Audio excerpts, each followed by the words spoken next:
me, I think they need a coupon. Every night like we are, opposite what you want. Every night I'm praying to the Lord, I know that you young.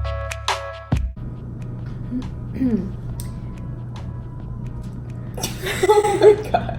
Do you want to? You got this. Go for it.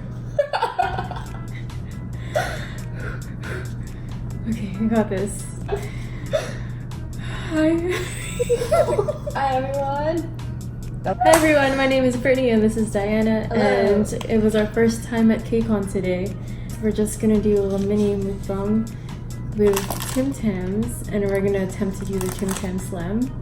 But we thought we would just kind of talk about our first time at Kcon, day one, and what we expect and what we didn't like and what we liked, and you can watch us be awkward. Oh yeah. You can watch this weird. So first we're just gonna... Also, I should note, I never knew that Tim Tam Slams were done with coffee. Yes. Always eat them with milk. Okay. Hold on, let me do this. Go for it. Well, do you go for like the ends or the corners? Corners. Makes sense. I think so. So you bite off the ends like this. Go for it. That was actually really good. That was good? Yeah, because Okay. I have the... Oh my gosh, it's melting. Wait, did you get I have that? the French vanilla. Oh, French. So good. Quick rundown of yesterday. We drove down from the Bay Area. When we got here, checked in, got our wristbands. We went to an area where fans were trading their engagement packs for people that they wanted. And the most sought after group were Stray Kids and ATs, but there weren't that many people with them, I guess. And then there's a whole other mess. Like the next day we found out Chungha wasn't going to be there. And also ONEUS, but that was announced a while ago. So unfortunately for the fans that came, especially for them, they're not going to see them. You'll say, as visa issues, you can probably blame the political climate of the time, but we're not going to go into that. So today we left the place, our Airbnb, and then we went straight to the convention center. And you can talk about the line and getting in. The crazy fact of it is that the convention, actually the attendees are not even at full capacity because there's going to be more people tomorrow, right? Because concerts actually start tomorrow evening and then Sunday evening. But it was insane. It was just like they had like a lower level area where their sponsor area was, and it just got completely packed. They formed multiple lines, and then as soon as people started, I guess letting them upstairs via an escalator. It was just like a mass forward. All of the lines dissolved completely, and it was just like moving and pushing. It was still very like not peaceful, but they left me behind. Yeah, Brittany got lost. We couldn't even see you anymore. We were just like completely gone. I would say at first it was like general confusion. Oh yeah. Like it was a lot of being overwhelmed. There was a large space. There was a lot going on. And we got there, like we lined up, so it was relatively early, so there weren't a lot of things going on. But yeah, no, slowly over time. Like it was lucky that we had a veteran with us. Let's just say. Shout out to Katrina. Yes. Very large convention space. Like I mentioned, this is our first time. I will say I was impressed by the setup. Bigger known companies like Too.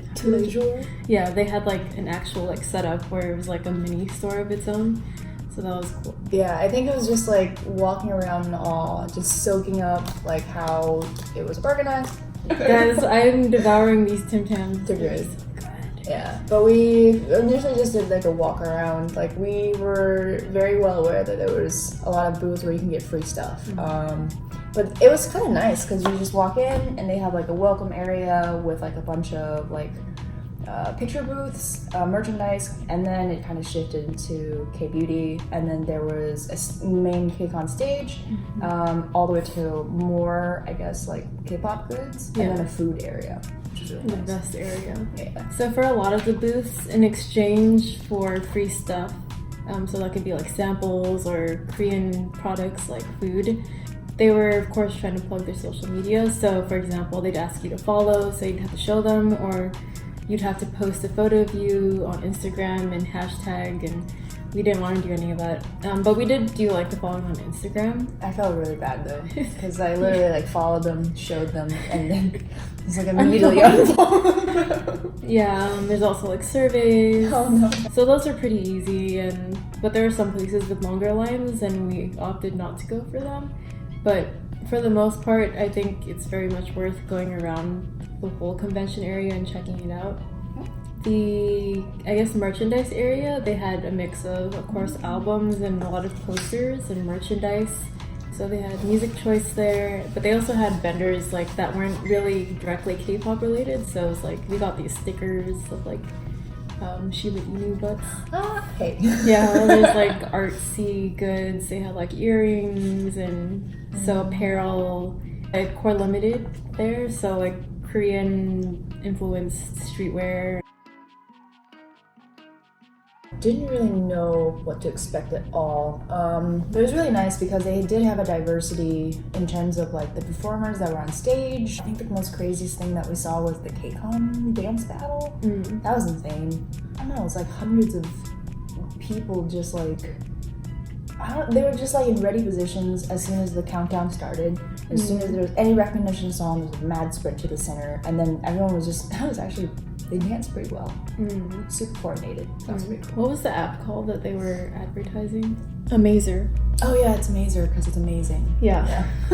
Oh, was that really their tagline? Those random dance challenges that you see on YouTube where it goes 3, 2, 1, and then it was a lot of recent songs from like 2019. I kind of wish they had integrated a lot of some songs from like past years, so K-pop fans more from like all walks of all backgrounds, all walks of life would know what was going on. But it was fun to watch. But like you said, it was like seeing two Spartan teams charge at each other, but it wasn't like a mean-spirited thing. No. Everyone was like dancing and like cheering each other on. I liked how it was only a few people that were dancing. People were like cheering them on and encouraging them. Yeah, like there were times when a song that was kind of more unknown would come on, and there would just be like a lone dancer right in the middle. But they got so much support and love, and it was just very, very encouraging. There was just like shouts of support from all around.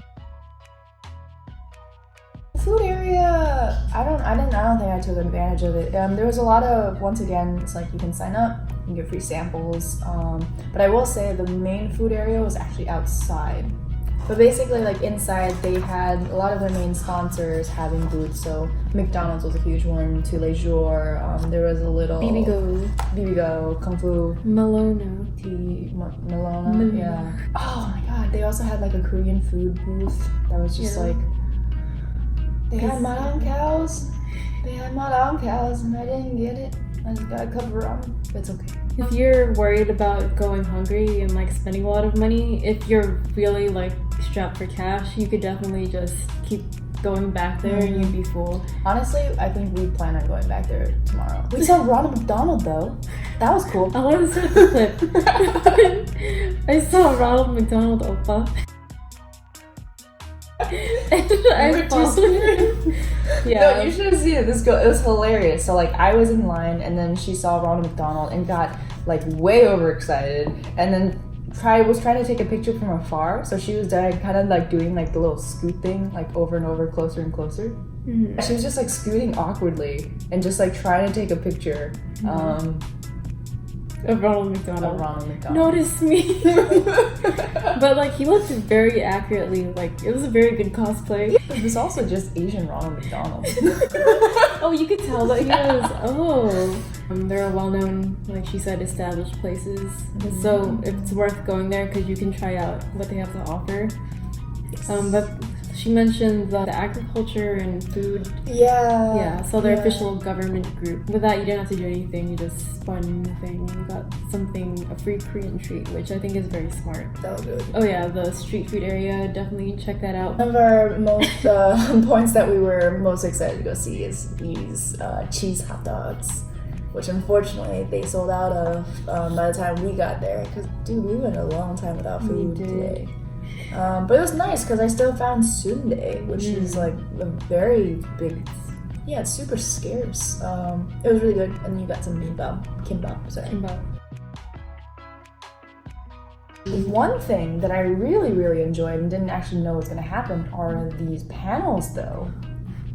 I had thought that it was just like Kcon was just like a celebration of the music, the pop culture, and just like fandoms coming together. But they actually have like a host of panels that talk about very important issues. So today we, at least like Brittany and I, went to a panel about Asian representation in the media, and that actually raised. There was actually one point that I really liked that they made that I was actually not aware of, because myself I'm not. Thank you. I myself am not a creator, but they were talking about how like these days there's a lot more Asian representation on screen, so we can see that diverse cast now. A lot of movies are, especially with like streaming channels, are now, you know, all Asian casts. But they were saying how it actually solves like one of the issues, but the underlying machinery, so like the directing, the writing, the creativity behind the creativity behind like making believable characters. So it's very different to play an Asian actor or actress when that role is written by like a white person versus like a Asian actor actress role that's written by an Asian person and live that reality. Yeah. So they were saying how there's like still a huge hole in terms of like creativity input. That was a really interesting thought. Yeah, I was also pleasantly surprised. Like she said, I was expecting mostly, I knew there were panels, but I thought it would be mostly just like how to start a YouTube channel. Those are important things too. Or like just basically K-pop related things and K-beauty, but this is something that needs to be talked about. It touches upon the darker things while we have K-pop, which has brought a very positive attention to Korea and Asia, I guess. There's of course still things that need to be worked on. And so I encourage people to attend these kinds of panels because they want to have discussion, and I think it's very productive and helpful if we all have discourse. Yeah, I didn't really catch the second panel you went to. I'm just going to touch on it briefly, but the second panel I went to, I mainly studied K-pop fandom, international K-pop fandom, and so I was interested in the cultural parts of this. And so I wasn't able to attend the first panel that I wanted to go to, which was Stan Culture Positives and Negatives, which is very much a match of what I researched in my final paper. Why didn't you invite me to speak on this panel? But I did go to part of cultural differences of fan engagement. We had people on the panel that have been to fan engagements in the US, and there's Japan, and then there's Korea. So they kind of just like compared and contrasted, I guess, the levels of engagement that fans get with their idols. No, why would you do that? She was pulling Tim Tams, and now it's tempting me, but no, I shouldn't. I only caught the tail end of like fan engagements in Japan and the start of fan engagements in Korea. But I was like, kind of already shocked by like the difference of it, because in Japan they were talking about like these hot hugs for rookie groups. It's like basically the way to describe it was a little bit scandalous. It was like you get 5 minutes, and then within that 5 minutes, their hands go wherever they go, and your hands go wherever your hands go. That was how it was described. It just sounded a little bit very risky. Raunchy? Yeah, but it was only with rookie groups. So the higher you go, the less likely that there's more formality. Yeah. Whereas in Korea, it was just like more you take pictures of your idols, not really. Yeah, I thought that was like a weird, well, not weird, but like a stark contrast. It's kind of like differences in how you see yourself relative to the idols. So it looks like in Japan, at least for rookies, relative to fans, the relationship is much more like you're kind of on the same level. But in Korea, even if you are rookies, you're not on the same level. You're still, I think in Korea, you're not like the touch kind of thing is. Yeah, especially also in the US, even more so. But it was just very interesting because you can see that there were in the audience a lot of people who were very big fans of certain artists. And she would show pictures where she's just like, you know, they're like arm around her shoulder or like a hand on her head, and they were just like freaking out at how stark the difference is. So those are the panels, and there are so many other cool panels and workshops. So there's dance related ones. You can meet certain public figures, so like YouTubers if you're interested. Okay, so we got interrupted by a call and now we gotta hurry before we pick up the others downstairs. Nice. This angle, oh gosh. You're not even framed, buddy. There we go. Okay, so Diana really wanted to talk about Klub Kcon, which happened last night. So when I had first heard about Klub Kcon, I had imagined it more as a club, which didn't make sense because a lot of the age group that are at Kcon is much younger. Kids. Yes, they're all Young kids. They're people can't babies. drink. But no, it was actually interesting because performers come on one after the other. The biggest, I guess, the headline of the whole Klub Kcon was Kevin Wu from U-Kiss. But it was pretty good. They had, DJs interspersed within the performances, had some nice remixes. It was a large room. It was like, comically so. It was way too large. Yeah. But yeah, no, people were, dancing to the beat, and then when a recognizable song come up, there was a lot of excitement. Dancing the choreo, going in circles and doing, that was very cool. Yeah. That's how, I guess, strangers bond over commonality. Yeah. So it was really cool. Yeah, it was just very weird not being drunk.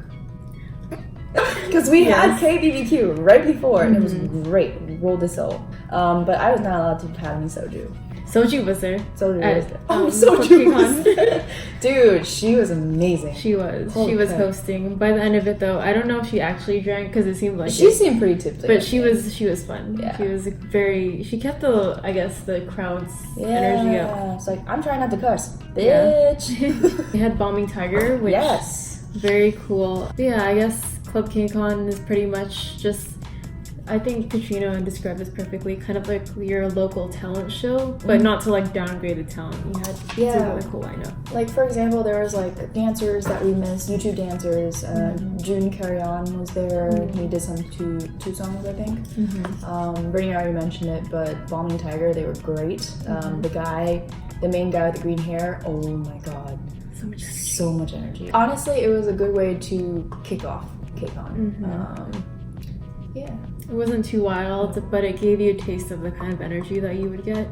You got smaller artists, like indie artists, and I think me and Angela kind of have that commonality. We like a lot of the indie kind of sound music. Angela.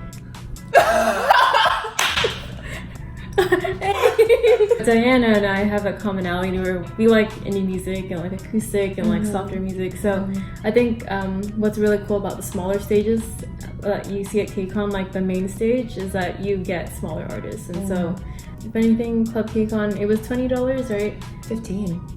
It was $20. I think if you're able to make it, you should definitely check it out. But if you do miss it, it's not...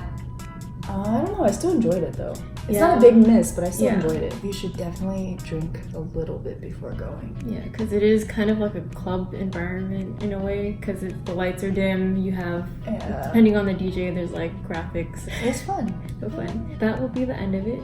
We talked about first day of convention, Klub Kcon, and tomorrow will be the second day of the convention and the first official concert, which... That's gonna be fun. Anyways, we had our Tim Tam slams and still have coffee left over.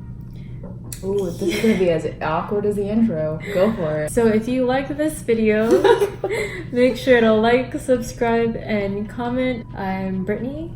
Diana. We had a great time at Kcon, and we hope you understood us because that was a mess. Nah, it was all good. Okay, bye. Kcon Day 1!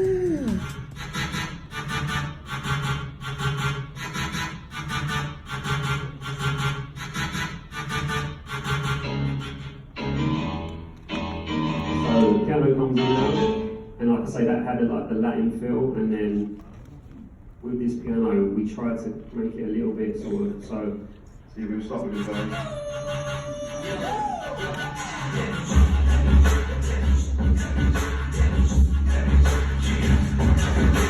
Ad-libs are always a fun part of the song.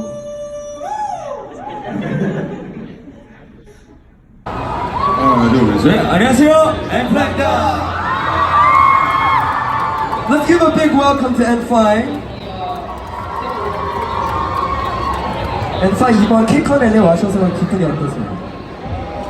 네, 저희가 이렇게 또 Kcon에 오게 되었습니다. So this is actually their first time in LA, and they're feeling very nervous. So let's make them feel comfortable, right? 너는 별을 보자면 내 손을 끌어서 저녁 너희를 진옥상에 걸터온 저 every time 와!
어떻게 되실 거예요?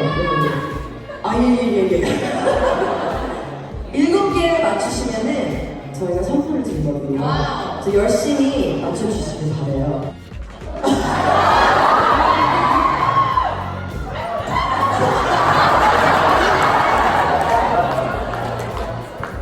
엑소분들? 박자를 맞춰.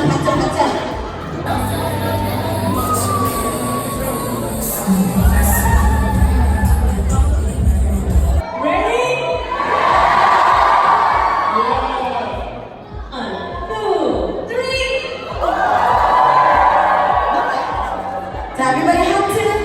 Everyone do hearts. Big heart, little heart, any heart.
you all very much for joining KCON 2019 LA.